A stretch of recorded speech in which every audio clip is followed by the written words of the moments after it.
वो पूरे विश्व में 5वें नंबर पर चली गई। अच्छी बात है सर। कल भी एक सत्ता पक्ष के साथी ने कहा कि हम जल्दी ही जी तीसरे नंबर पर पहुंच जाएंगे। अच्छी बात है सर, हम तो चाहते हैं कि हम नंबर 1 पर चले जाएं। पर सर, जो सरकार एक नारा देने वाली कि सबका साथ सबका विकास, सर सवाल है 140 करोड़ लोगों का कि हम पर कैपिटा इनकम पर कहाँ खड़े हैं। सर, हम पहले 5 में भी नहीं, 10 में भी नहीं, 20 में भी नहीं, 30 में भी नहीं, 50 में भी नहीं, 100 में भी नहीं। स्पीकर साहब, हम 136वें नंबर पर हैं और हम कह रहे हैं जी हम विश्व गुरु बनेंगे। स्पीकर साहब, इसमें भी 140 करोड़ लोगों में सिर्फ 1% लोग हैं जिन लोगों के पास देश की 40% संपत्ति है, वेल्थ है। और आप आश्चर्य की बात देखिए कि वो जो 40% लोग हैं सिर्फ 23% कंट्रीब्यूट कर रहे हैं, टैक्स दे रहे हैं, और सारा का सारा बोझ सर मिडिल क्लास जो लोग हैं उन पर पड़ रहा है। आप देखिए 32 लाख करोड़ में से 14.5 लाख करोड़ है जो इनडायरेक्ट टैक्सेस है, जो सारे जो आम लोग हैं उन पर लगता है, क्योंकि जो कॉर्पोरेट वाले हैं उनको तो आईटीसी के जरिए बड़ा हिस्सा वापस हो जाता है। उसके बाद जो सैलरीड क्लास है 60% तकरीबन 12 लाख करोड़ हम उनमें से काटते हैं। तो आप देखिए कि 40% वेल्थ वाले लोग सिर्फ 23% पे कर रहे हैं, और हमारे मेंबर कह रहे हैं जी वो 3 लाख करोड़ टैक्स दे रहे हैं। सर, हमें कोई आपत्ति नहीं है, पर 3 लाख करोड़ टैक्स देने वालों की अब संपत्ति की बात करें तो पिछले 5 साल में दो जो बड़े साहब हैं उनमें से एक साहब की 25 गुना संपत्ति बढ़ गई, और इस पे भी हमें कोई आपत्ति नहीं। और सर, हमें इस पे भी कोई आपत्ति नहीं, क्योंकि कल एक बात पिछले कई दिनों से चल रही है जी कौन कौन बड़े लोग शादी में गए।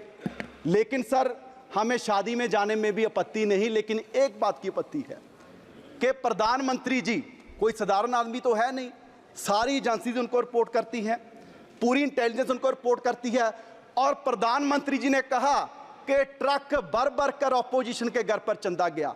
तो सर, प्रधानमंत्री जी ने उस टाइम पर्चा दर्ज क्यों नहीं करवाया? तब तो सर आंध्र प्रदेश में कहा, इलेक्शन में तेलंगाना में कहा, कभी भी बाहर के स्टेटमेंट को यहाँ दर्ज नहीं करते। तो सर पर्चा दर्ज क्यों नहीं करवाया? अगर कोई ऐसी रिपोर्ट थी तो फिर प्रधानमंत्री जी शादी में भी क्यों गए? तो सर, ये सरकार केवल और केवल अपने जो बड़े दोस्त हैं उनको सुविधा देने का, उनका कॉर्पोरेट टैक्स कम करने का, उनको और बड़े बनाने का काम कर रही है।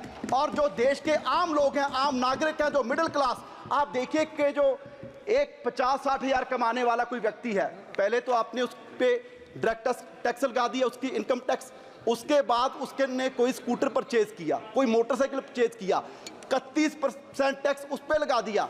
उसने उसकी रिपेयर करवानी है, 28% टैक्स उस पर है, अगर वो सड़क पे लेके जाएगा उस पे टैक्स है, और उसके बाद पेट्रोल डीजल डलवाएगा 50% टैक्स उस पे है, और उसके बाद सर खाने से लेके पीने तक हर जगह पर वो टैक्स दे रहा है। और जो 3 लाख करोड़ रुपए का जिनको फायदा दिया गया वो सर सिर्फ 23% लोग हैं जो टैक्स दे रहे हैं। सो सर, मेरा सिर्फ यही आपसे बेनती है कि आप देश के जो आम लोग हैं, जो 140 करोड़ लोग हैं, उन पर बोझ है जो कम किया जाए, सबसे जरूरी, क्योंकि जो नेशनल हेल्थ पॉलिसी की एक रिपोर्ट थी, उन्होंने भी कहा कि 2.5% कम से कम हेल्थ बजट है वो सरकार का होना चाहिए, आपने उसे भी 0.5 कर दिया। अगर सर हम बजट नहीं बढ़ा सकते, कम से कम जो हेल्थ इंश्योरेंस पर जीएसटी है वो भी कम किया जाए, और जो लाइफ इंश्योरेंस पर जीएसटी है उसे भी ख़त्म किया जाए। और सर, क्योंकि ये सरकार कितनी ऐसी पॉलिसीज़, कितनी ऐसी स्कीम्स लेके आई है कि जिनकी जातों-बाद में बात नहीं करते, और जहाँ ही उसे बीच में छोड़ दिया जाता है। आपने क्या कि जी हम स्किल इंडिया 2023 तक 40 करोड़ जो युवा हैं उनको स्किल बना देंगे, अब सर बात ही नहीं हो रही। आपने कहा कि फार्मर्स की आमदन है उसको डबल कर देंगे 2022 तक, अब सर बात ही नहीं हो रही। और आपने एग्रीकल्चर इंप्लीमेंट पर भी टैक्स लगा दिया, जिसका सीधा बोझ पंजाब के देश के किसानों पर पड़ेगा। और आपने कहा कि जी हम एफडीआई में कॉर्पोरेट्स को अगर हम छोड़ देंगे तो एफडीआई बढ़ेगी, सर वो भी नहीं बढ़ रही और उसकी बात ही नहीं हो रही।